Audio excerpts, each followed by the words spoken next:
Okay, so I decided to ask Gabryel to do this with me for two reasons. One, I'm nervous talking about my work, and two, I thought she would be, I love her work, for one. As you can see, it's beautiful. It's over there on the side. And I thought it would be interesting because we're both artists, and our work is very different, and yet, from what I know of our talking, we sort of approach it from a similar angle, and I think that's interesting when artists talk along those lines. Yeah. Yeah, I'm happy to be here to talk with Camrose. I think that I'm not sure what you mean when you say we're from this same place. Like, one of the things I noticed is our work seems to deal with transformation or metamorphosis. Right. So right. that might be a place where it has some similarities. Right. When I look at your work, I see lots of movement. I see references to nature, but like in particular, there's one downstairs which I love. It's kind of like a murmuration of starlings, you know. It's kind of like a lot of energy that doesn't. It's not really specific to anything that you might see in nature, but I feel like you're really getting to an essence, and so I think that is actually something I'm striving for in my work. And you can see that our work is really quite different. Mine is starting from a much more figurative place, but Yeah, maybe that's the thing I thought was interesting, because so often I think people think when somebody is working with something literal, like flowers, that they set out working and they know where they're headed, and that's certainly not always the case. And I know, like you like I start to work, you have your blank canvas or your blank piece of paper, and you just start with putting something on there and go from there, right? Yeah, for me, it's more like a process of excavation. Like Right. I generally have to make a lot of like mistakes. Yeah. And put down a lot of layers that are actually quite hideous until arriving at, by scraping back and a lot of looking, recognizing, oh, that doesn't quite feel right. And I see in your work also a lot of layering and a lot of repetition of marks and kind of, musical in its balance and harmony and then maybe a dissonant note to create an overall more harmonious, arrival. Yeah. And I think it's exciting because when we work this way, and you know as well, you guys who work, when you don't know where you're headed, it's both, frightening and yet exciting, because all of a sudden the piece comes together and you don't know how that happened. And so you just have, or not. Yeah.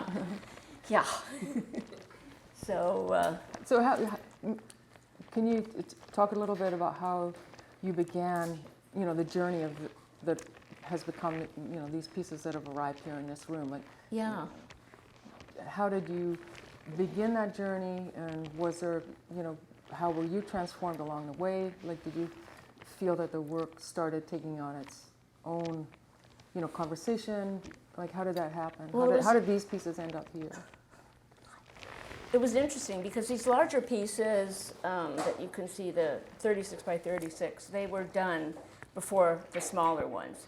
And the smaller ones, particularly the 16 by 16, were started because Jamie and myself and a few others, actually Jamie had this idea when COVID started, since we all had to stay inside, why wouldn't we just start drawing and the things that are around our houses and start sending images to each other so we could see what we're doing, and do this every single day. And for about the first week or two, I was really annoyed because I hadn't drawn much at all, and I thought, I can't do this. Anyway, I started drawing these antiques of my parents, figurines and so on. And I was realizing bit by bit it was fun. And so it went from there. And a lot of the images that you see are of cups. My parents had this beautiful blue and white set of cups. And so I started drawing those, and bit by bit, I found that my work was becoming abstract again. You know, it's sort of like the cups, they're referenced there, but other things started happening. And so I ran with it. And then, so a lot of the 16 by 16 inch ones were done during that time. And then the ones that are 24 by 24, again, that was another metamorphosis as I see it, exploring more with different tools. And yeah, because an artist is always trying to change things up and discover new things and try new things and keep it fresh.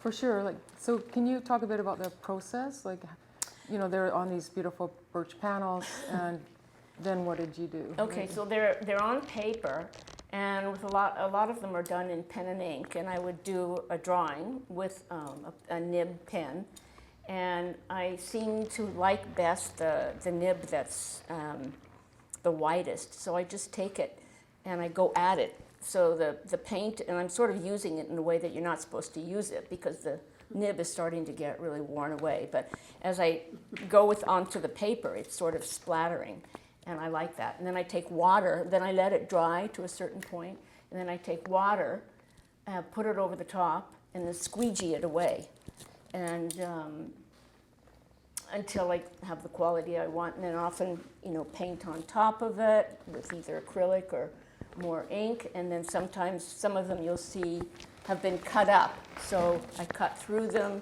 and then place them next to each other to create a whole.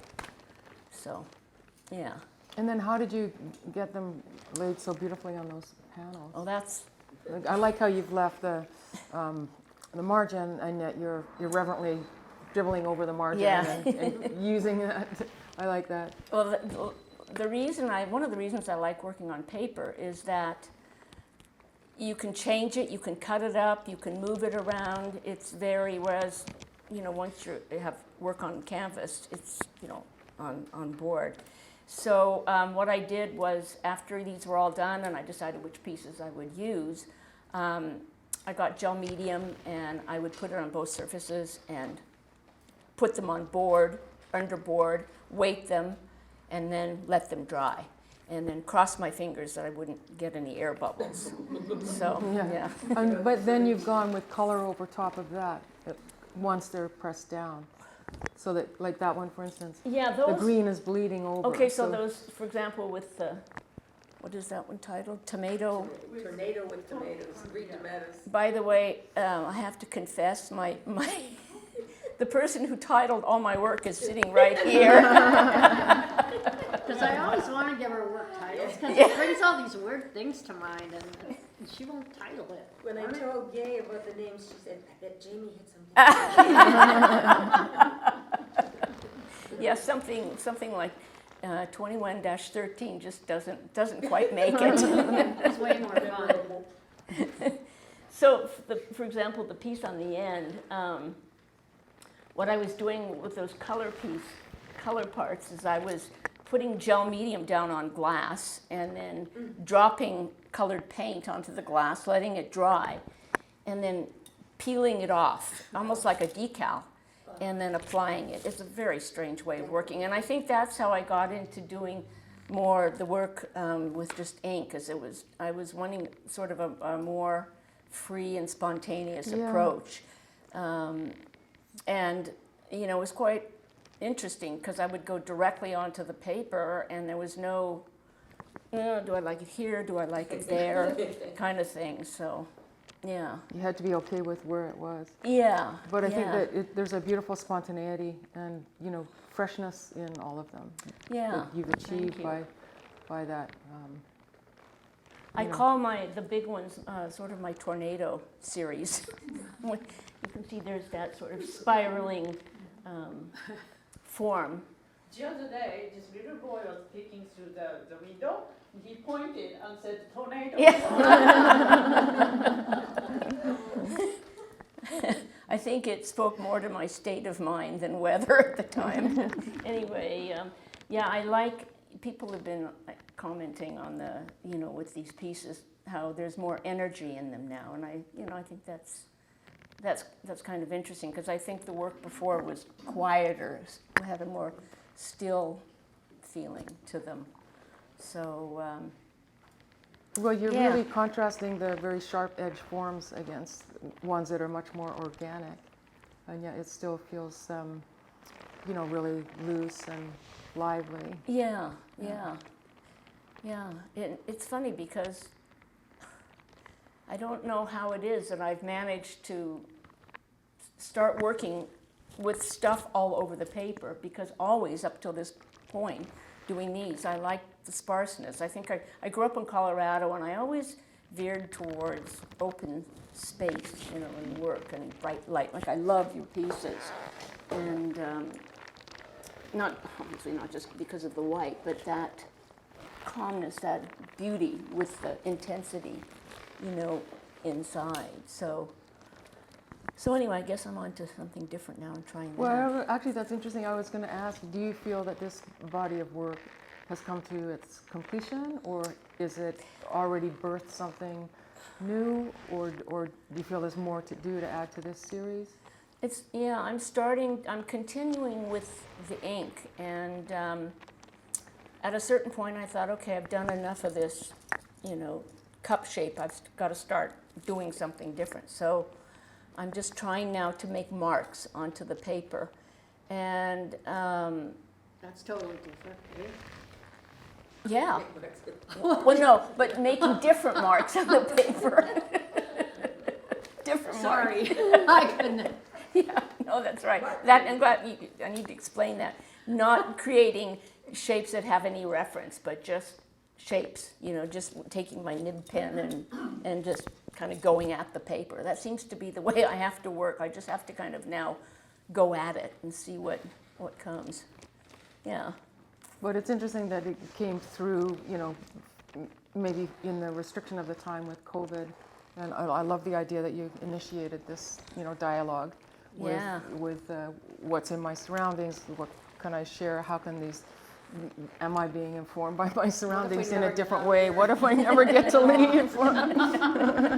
How many cups of tea can I drink? Can I ask you guys something? Yeah. Because you're both, when you look at your coat, it looks so fresh, it looks so easy, and you're trying deliberately to mess up, like spray with your ink pen splatters all over it, and then you go out of your mind putting water on it, and sometimes it ruins it, and you're the same. Look at those. You just Yeah. went, and then you took your pen, and it's like total chance, and it's so hard to do. It's way easier to draw a truck the way it is. Yeah. So, I wonder why you do that. I do too. I want to find out why you guys. I think for me, the process of arriving at these is to echo something I said earlier, it's trying to find a distillation. It's like if you look at them, none of them are actually identifiable as any one particular flowers. It's more like I'm trying to find the energy contained within all of the different stages of the flower itself, my experience of being in the garden, my experience of being in the world, and so it can't be just like a carefully drawn rose. It just wouldn't be bringing enough to the, to the engagement. Well, Yeah. peonies especially so well, because you've painted 80 million of them. Yes. I see why, they're so beautiful. So you just do it by, it's just the feeling of a peony, and Yeah. it's not a real peony. Yeah, after many, many times of, when I first started, I was kind of teaching myself, and so I'm teaching myself by, copying the form. But then, that only lasts so long, and you're looking for something that's beneath the form, or the formless in the form. So, after doing it and doing it and doing it, I think you're looking, as Camrose is in this work, like you're reaching something that's contains but is bigger than that one thing. That's like The what form she's can't doing hold with it. making marks with not Yes. looking at the cups and maybe thinking about them, but she's jumped off. Yeah, a or scary like thing. Joan Yeah. Mitchell, her famous quotation is like, "I carry my landscapes around with me." Like she's just painting from her memory, from her Yeah. feeling, the memory of. We were just talking about going biking, and that you can go back to the moment you got your first bike, or that particular place where you went, where you felt so free, and you can recall it like so clearly. Viscerally. So viscerally. So for me now, painting, from forms that are floral is really about trying to achieve, states of emotionality, or I don't know, just something about being alive in the world at this time. Yeah. Yeah, and somebody else will receive something different when they're looking at it, but I think the complexity of the marks contributes to a deeper kind of experience. Who would you say you've been, who are your mentors, or who are the people artists who've inspired you? Well, Joan Mitchell clearly is one, and Cy Twombly, Yeah. because it was so much more abstract, but I also, some of these, I'm not sure if any of these do, but some of them have text in it, because I also like to write, and so that's a way of putting in some of that, from another part of the brain. Sometimes text enters into the work. I've not been able to do it as sparely as some of those painters, but the painters that I've been inspired by or continue to be inspired by are often much more abstract than me. So it's like, I'm Yeah. sort of, I think, going in that direction, but not arriving just yet, but definitely more inspired by those people. There's a German painter called Martha Jungwirth, who's, I don't know, I think must be in her 80s now, but does, uses inks and a lot of paperwork, like huge paperworks. Oh. She started she was having a renovation in her studio, and that brown paper that's they Oh, yeah. use if everyone's gone through a renovation, and she was cutting it up and then working on that, because the collected marks from other things she was working on the walls, and then she was working on those huge pieces of paper. Wow. And so that's a lot of ink and watercolor. Yeah, yeah. Oh, that'd be Yeah, interesting to see. you would be interested to see her work for sure. Yeah, I too have been really inspired by Cy Twombly, and have tried to approach it like he does, but it doesn't work. You can't do it. You can't do a Cy Twombly. No, you you don't really want to, but No, anyway, you- yeah, You want to be. I mean, I feel that they're like friends. yeah. Like, I went to get a book from my shelf. I had to move my studio recently, and I went to get a book it's like an old friend, and it wasn't there, and I was really grief-stricken. Like I'd given it away in the move, because it's like, Oh, no. But this was Giacometti's drawings are really inspirational to me, and I wanted to look at his drawings. Yeah. They were no longer there. Of course, they're accessible, but so I think that it's important to have those friends and mentors that are floating around in your brain, Yeah. because they're doing something that you're attracted to for a reason. That's something inside you that exists is drawn to it, Right. and you're not going to be copying them, but they're giving you the opportunity to access that part in your own. Right. self. Right. Yeah, I also love the work of Julie Meretu, Oh yes, yeah, and yeah, ugh. yeah. So I can She see does that, yeah. work. Pardon?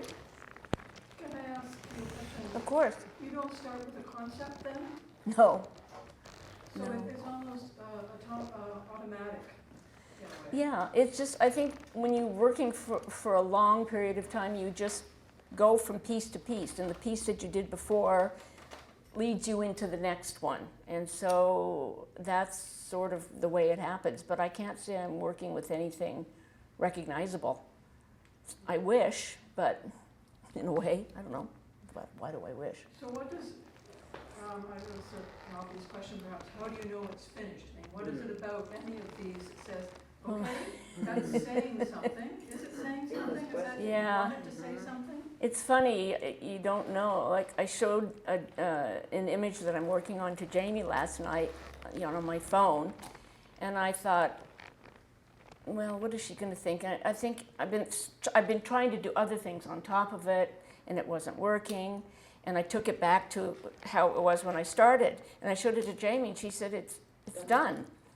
What do you mean it's done? And I mean, I do the same thing with her. She'll show me something she's done, and I'll say it's done. So it's really so hard to know. Yeah, so easy to go carry on because Yeah. it wasn't hard enough to make, and you can make it harder, and then it's bad. But sometimes just distance. I think distance really helps. If you don't look at it for a while, you can then see it with fresh eyes because you're not up close with it. So. Yeah, I think it's important to give space sometimes. Sometimes you've done Yeah. something so fresh and so new that you're not yet able to recognize it. Right. And so it's important, I think, to give yourself enough time and space to step back from it and maybe leave it overnight and, turn it to the wall for a while. Because when you see it again, you bring something really different. Right. Yeah. I don't know about you, but I think you more than you. I know you paint over paintings, right? Yes. I don't know if you feel the same ghoulish pleasure of destroying. I love it. As I do. It's so, talk about freeing some bastard painting that's been leaning up against your wall, and you finished it a long time ago, and you know it's really bad, and you turn it upside down, and you start again, and it's like, and then right when you start again, it starts to look super cool, because it doesn't know what it is. And again, you have to be careful not to totally destroy it, right? Yeah, But yeah. you take that pleasure in just I do, yeah. Killing it? I Yeah. much prefer to work over Yeah. an old canvas and then starting something fresh. But you gotta wait till you don't care about it at Yeah. all. Exactly. Yeah, You gotta yeah. give it time so you don't. I kept thinking that this, and was wanting to ask you if you felt this way when you finally get to a place that's something you think, this is the flop. And suddenly, well, you might as well take some really crazy ideas and just throw them in. What the hell, you're not going to lose it. And discover some wonderful surprises in the process Exactly. you would never have done if the thing was precious to you. That's right. Well, yes. The 11th hour. Yeah. Yeah. Oh, well, what the hell. Yeah. Oh, Yeah. I think you have to be willing to paint over your favorite part Yeah. of the painting. I work in water. At every minute, you have to Exactly, be yeah. willing to risk that. Being able to work in acrylic or oil, you can go over it. That's why I'm an oil painter. It's so forgiving. You can just say, I think it's so heavy though, those paintings. yeah. They literally do, they get heavy. Physically. Yeah. Some of Milton Resnick's paintings were like 300 pounds. Wow. And there's Yeah. that person who painted the rose. Yes. The woman, all she painted was Jay one DeFeo. rose. Her whole life. They And- had to take the wall out of Yeah, of like her. nobody can lift it, right? It's nice to look at, but it's staying right there. She had problems with knowing when it was the piece was done. Do you know, there's a book that was written by an art critic about Giacometti, about having his portrait done by Giacometti. It's a very short book, but he worked on this guy's portrait for a month, and every day the man would come and he'd sit there all day, and Giacometti, first thing he would do every day is take it all up, say, this is terrible, and he'd start again, and he That- goes, no, I'm getting somewhere, no, and the next day the same for 30-something days. That's what it feels like, right? This is an amazing book about the torment of an artist. Yeah, And we all have. even Yeah. the movie did a really good job of it. Did you see Final Portrait? No. Final Portrait is a movie based on that book, and it's really worth watching. Oh. Yeah. Where do you watch it? Well, On, I don't on know. You can YouTube? get it at iTunes, I think. Oh, Yeah. portrait. Yeah. Maybe that's why Giacometti's heads were so little, because he started out with like a big head. He knew it was crappy. Not far off.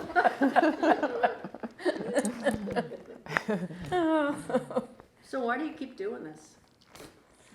What's wrong with you? I don't know. Somehow you feel the next day that the day is new and fresh, and let's see what we can do, what I can do today.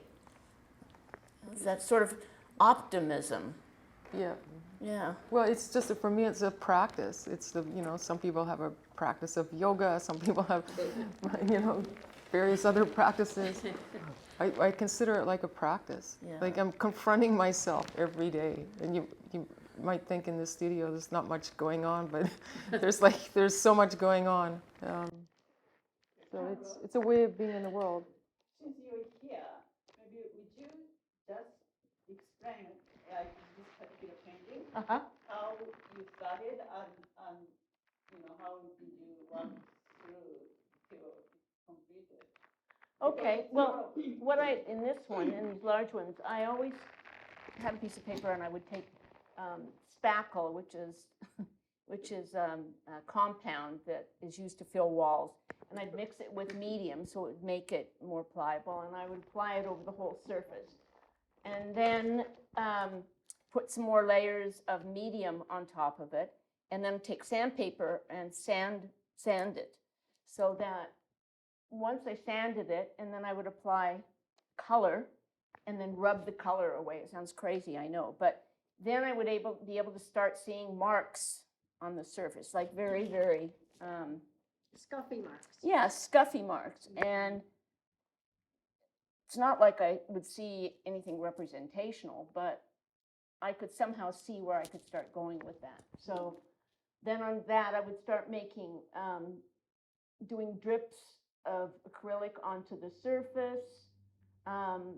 In the case of, I guess, this one, and so I do collage as well. So for example, this piece is sort of pinkish. That would have been done on paper, and that got collaged on here. This piece here, I did, as I said, I would take glass, do layers of medium on it, take paint, apply it onto the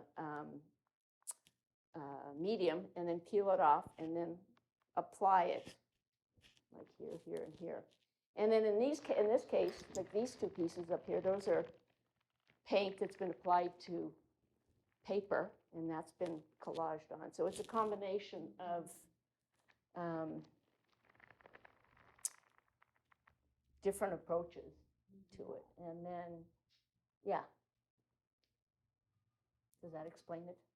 Yeah. So that's why I say doing these little ones, I enjoyed them because they were working just much more immediate, and I would just make my marks, and I could do it, yeah, quickly.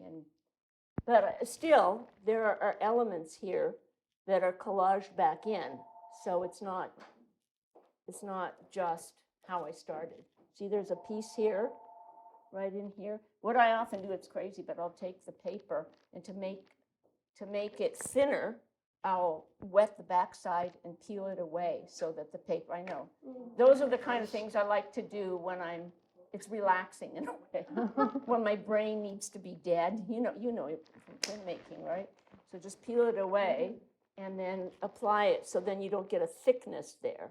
And then, sometimes cut, sometimes torn.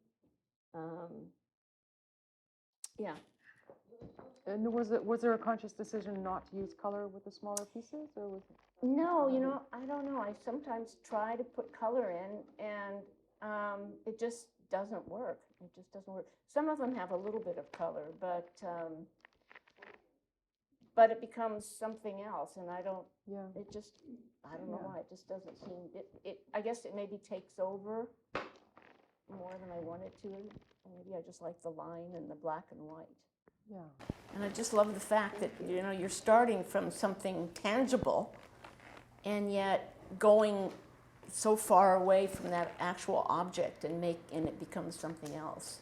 Yeah, well, I might have an actual bouquet, but it may not be the flower that it ends up on the. Oh, interesting. It's really just the energy of the, the whatever's in that bouquet. I won't necessarily be looking at it for its particularity. Right, right. How are we doing with time? How do we know when the talk is finished? Yeah, it's good. I think it's good. I think we've. I think. Oh, thank you. Welcome. I wish, but no, this has been fascinating. Oh. I like how you Yeah. play off each other and share your ideas. Thanks for participating in the experiment. Yeah, exactly. Good, good. All right. Thank you. Thanks, Camrose. Thank you. Thank you.